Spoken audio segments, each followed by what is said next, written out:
दोस्तों, अगर आज के समय में मिसाइल की बात की जाए तो सबसे लेटेस्ट टेक्नोलॉजी हाइपरसोनिक मिसाइल की टेक्नोलॉजी मानी जाती है और इसे सबसे खतरनाक हथियारों की लिस्ट में इसीलिए रखा जाता है क्योंकि फिलहाल इस हाइपरसोनिक मिसाइल को डिटेक्ट करने की टेक्नोलॉजी किसी भी देश के पास नहीं है और इसी मिसाइल का सबसे ज्यादा जरूरी पार्ट यानी कि स्क्रैमजेट इंजन का भारत ने सफल परीक्षण किया है।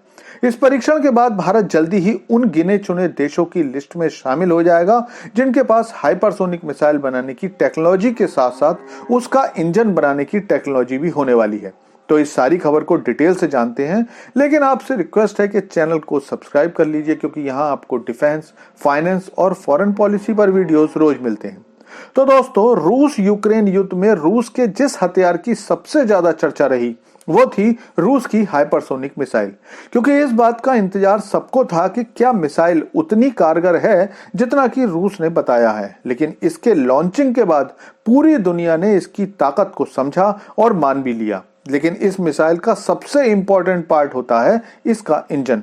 जैसे कि भारत और रूस के संयुक्त प्रयास से बनी ब्रह्मोस मिसाइल फिलहाल भारत में बन रही है। ब्रह्मोस का 80% हिस्सा पूरी तरह से भारतीय है, लेकिन इसका सबसे ज्यादा जरूरी हिस्सा यानी कि इंजन अभी भी भारत को रूस से ही आयात करना पड़ता है।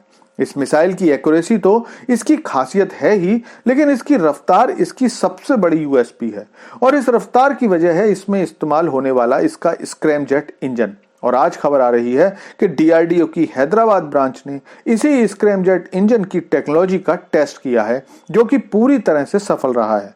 दरअसल इंजन को आमतौर पर 3 श्रेणियों में बांटा जाता है: टर्बोजेट, रैमजेट और स्क्रैमजेट। सुपरसोनिक मिसाइल के लिए रैमजेट इंजन इस्तेमाल किया जा सकता है, लेकिन हाइपरसोनिक मिसाइल के लिए स्क्रैमजेट इंजन ही चाहिए होता है, जिसमें कि मिसाइल में उपस्थित ईंधन के साथ वातावरण की ऑक्सीजन मिलकर ईंधन को तेजी से जलाती है।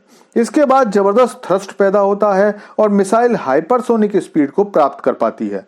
यह ईंधन जितनी तेजी से जलता है उतनी ज्यादा स्पीड मिसाइल को मिल पाती है, लेकिन इसके साथ साथ इस प्रोसेस की एक दिक्कत यह भी है कि इतनी तेजी से जलता हुआ ईंधन बहुत ज्यादा टेम्परेचर प्रोड्यूस करता है, जिसके कारण वो पूरा हिस्सा मेल्ट हो सकता है।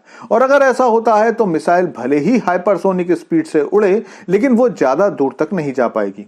डीआरडीओ ने इस समस्या का हल भी निकाल लिया क्योंकि भारत ने अत्याधुनिक थर्मल बैरियर कोटिंग, जिसे टीबीसीबी कहते हैं, उसका भी विकास कर लिया है और इसीलिए यह स्क्रैमजेट टेक्निक को भारत के मिसाइल कार्यक्रम के लिए गेम चेंजर माना जा रहा है।